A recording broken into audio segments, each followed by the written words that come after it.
State Representative Pat Boyd, today is Fire Service Day here at the Capitol. I have some local chiefs and fire marshals with me. If you guys want to introduce yourselves. Al Hawkins, Past Chief of the Mansfield Fire Department. Chuck Flynn, Fire Chief of Town of Suffield. Walter Summers, Fire Marshal in South Windsor. Mike Thurs, Fire Chief, Gloucester, Connecticut. Fire Service Day is important because there's a lot of legislation that's pending right now that's going to have a huge effect on emergency services here in the state of Connecticut.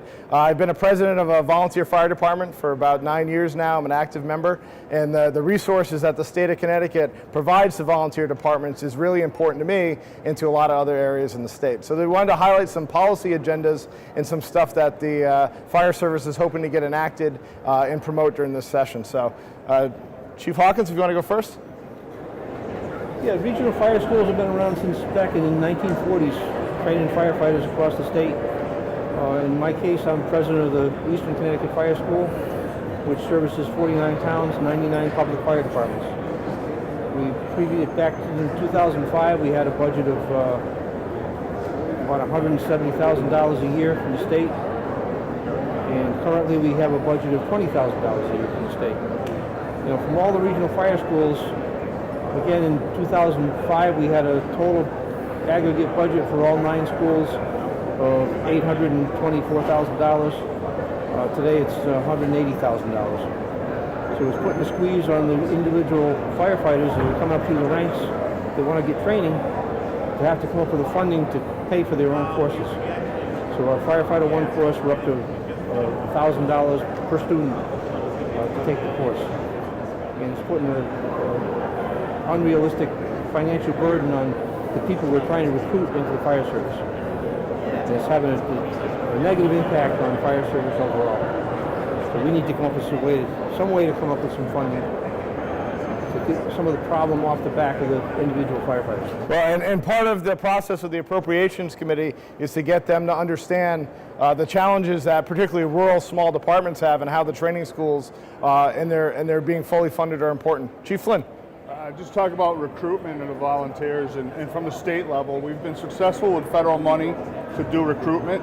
We've recruited over 335 volunteers in the state of Connecticut. The volunteers become a feeder to the career departments in the larger cities.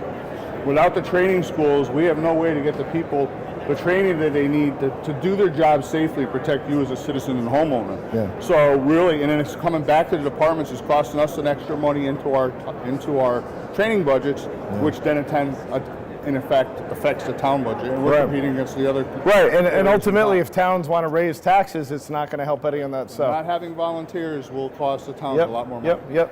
Marshall. I'm Walter Summers, once again from South Windsor, representing the Connecticut Fire Marshal Association. We've been working with the Public Safety Committee and DAS. One of the issues for us is that in 1- and 2-family homes, if your house is built prior to 1976, you're not required to have a smoke alarm. So we've been working over the last few years to get that statute changed, and once again we're working on that. So we would hope that every house in Connecticut would have a working smoke alarm. So that's our goal this year for the legislature. And there's some programs out there if you can't afford one that we can be able to get some to you. Please contact your local fire department. A lot of fire departments have grants that have free smoke alarms. So if you need a smoke alarm, call your local fire department. Chief Thurs. Mike Thurs, past president of Connecticut Fire Chiefs Association, and I'll just echo the sentiments of Chief Hawkins and Flynn. Without the regional schools, we can't provide adequate training to the volunteers that protect our community. Protecting a community of 34,000 people, I rely on volunteer firefighters that need to be trained to do their jobs. And without funding for the regional fire schools, I can't continue to do that mission to prevent and protect property in my community. So funding for the fire schools is near and dear to my heart. It's desperately needed, and we're just looking for the support of our legislators.